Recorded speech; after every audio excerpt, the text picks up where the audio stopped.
오늘 우리가 보고 있는 말씀은 사도행전 28장 말씀입니다. 여러분 잘 아시는 바와 같이 사도 바울이 세 차례 전도 여행을 다 마치고 예루살렘에 돌아왔을 때 예루살렘에서 거짓 고소를 당하게 되죠. 결국 사도 바울은 가이사에게 상소를 하면서 로마로 향하게 됩니다. 그런데 로마로 향하는 그 길도 순탄치가 않죠. 어제 본문에 보니까 유라굴로라고 하는 큰 광풍을 만나게 되고 정말 바다 한복판에서 배가 파선을 하는 경험도 하게 됩니다. 바다 한복판에서 배가 파선했다. 그럼 뭐 거의 죽는 것 아니겠습니까? 근데 오늘 본문에 보니까 하나님께서 은혜 가운데 그를 살리셔서 겨우 뭇에 올라오게 하는데 알고 보니까 그 뭇이 멜리데라고 하는 섬이었다라는 것이죠. 그리고 그 멜리데 섬에서 만나는 원주민들에게 복음을 전하고 또 이적과 치유를 행하면서 여전히 그 땅에서도 하나님의 복음이 왕성하게 합니다. 그리고 나서 결국은 하나님께서 뜻하신 로마까지 가게 되는 장면이 기록되어 있습니다. 먼저 이 멜리데 섬에서 있었던 사건들을 좀 잠깐 보자면 겨우 구조가 되어가지고 이렇게 뭇에 올라왔더니 거기에 있는 원주민들이 이 일행들을 불쌍히 여겨서 불을 피워줍니다. 그 불을 쬐고 있다가 사도 바울이 장작을 이렇게 넣으려고 딱 하다가 독사에게 손이 물린 것이죠. 원주민들이 이렇게 생각합니다. 저 사람이 저런 어려운 일을 당하는 거 보니까 저 사람이 원흉이네. 저 사람 때문에 지금 이 배가 파선하고 이 모든 사람들이 어려움을 당한 거네. 저 사람이 문제였구나라고 생각을 했는데 독사에 물리면 이제 몸이 붓고 죽겠죠, 그죠? 근데 시간이 지나도 전혀 아무 일이 없는 겁니다. 원주민들이 깜짝 놀라고 이 사람은 원흉이 아니라 신인가 보다라고 생각을 할 정도였죠. 뿐만 아니라 사도 바울은 그 섬에서 제일 높은 사람인 추장격이었겠죠. 보블리오라고 하는 사람의 초대를 받아서 그 집에 갔더니 그 아버지가 열병에 걸려가지고 이질에 걸려가지고 죽게 된 거예요. 사도 바울이 그의 머리에 또 손을 대고 안수하여 그 병을 고쳐줍니다. 그러면서 그 멜리데라고 하는 섬도 하나님은 그냥 지나치지 아니하시고 비록 파선을 당했지만 그 땅에 사도 바울을 통하여서 또 복음이 그 땅 가운데 퍼지게 만드는 놀라운 역사를 행하시죠. 이런 전 과정을 통해서 우리는 하나 알게 되는 사실이 있습니다. 하나님은 당신의 뜻을 이룰 때까지 절대로 당신의 백성, 당신의 사람을 포기하지 않고 끝까지 살려준다라는 것입니다. 우리는 생사화복의 문제를 가지고 굉장히 두려워하죠.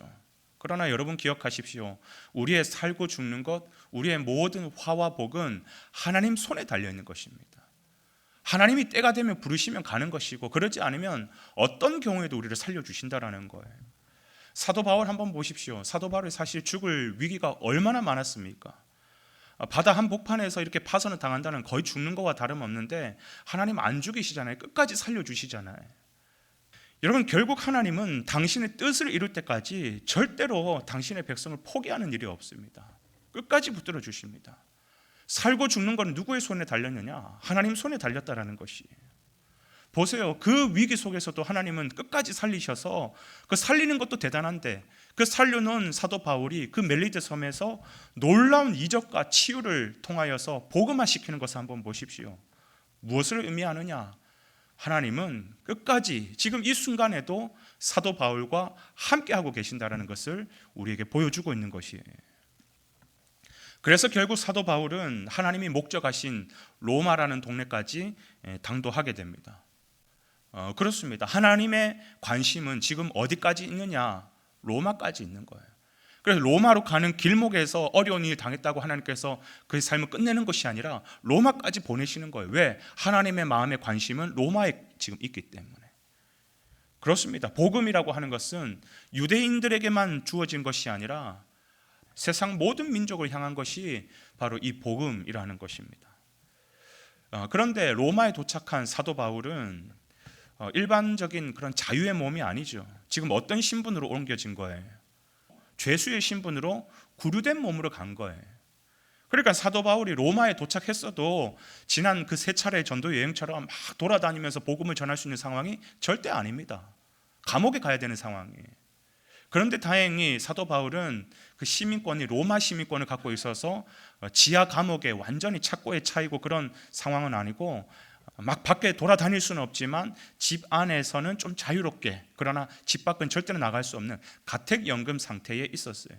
비교적 조금 자유가 있었던 것이죠. 그런데 그 상황에서도, 조금 주어진 그 상황에서도 자기를 찾아오는, 자기가 찾아갈 수는 없으니까 자기를 찾아오는 사람, 모든 사람들에게 어떻게 하든지 복음을 전하는 거예요. 복음을 전하는 거예요. 여러분, 복음을 이렇게 전해야 되는 것이, 내게 주어진 환경, 형편 괜찮을 때만 전하는 것이 아니라, 아니요, 사도 바울이 그런 말을 하잖아요. 때를 얻든지 못 얻든지 무시로 우리는 복음을 전해야 된다라고 얘기하잖아요. 그렇게 사는 것이, 복음은 그렇게 전하는 것이. 여러분, 오늘날 우리의 모습이 어떻습니까?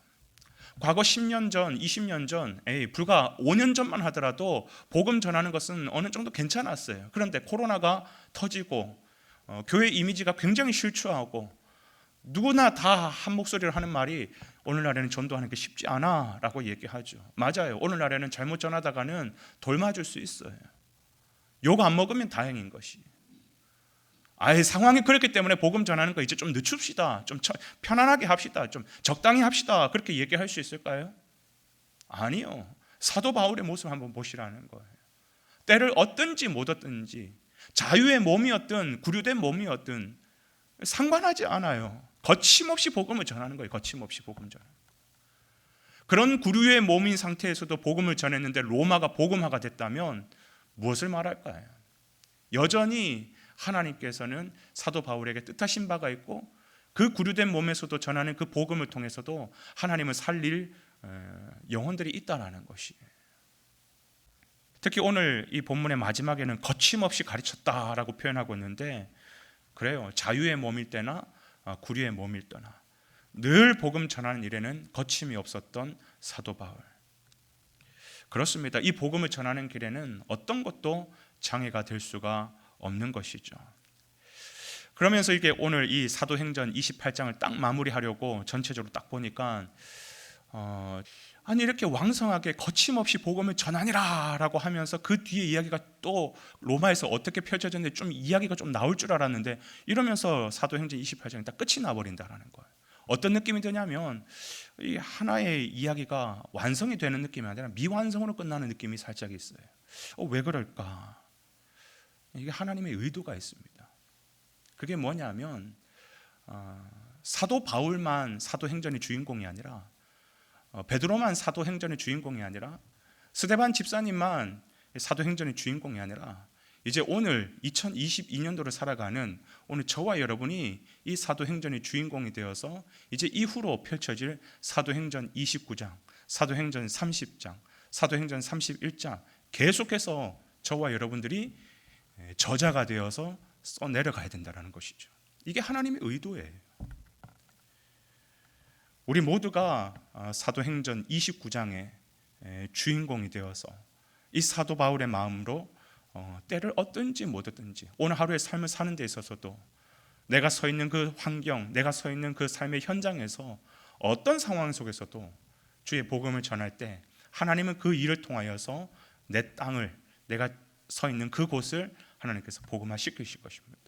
그 사명이 붙들려 있으면 우리의 생사화복은 하나님 손에 있는 것이, 우리에게 필요한 것은 내가 하나님 손에 붙들려 있느냐 붙들려 있지 않느냐, 오늘 이것을 주목하시고 주어진 삶 속에서 하나님 주신 사명을 위해서 달려가는 귀한 저와 여러분의 삶이 되시기를 주님의 이름으로 축원을 드립니다.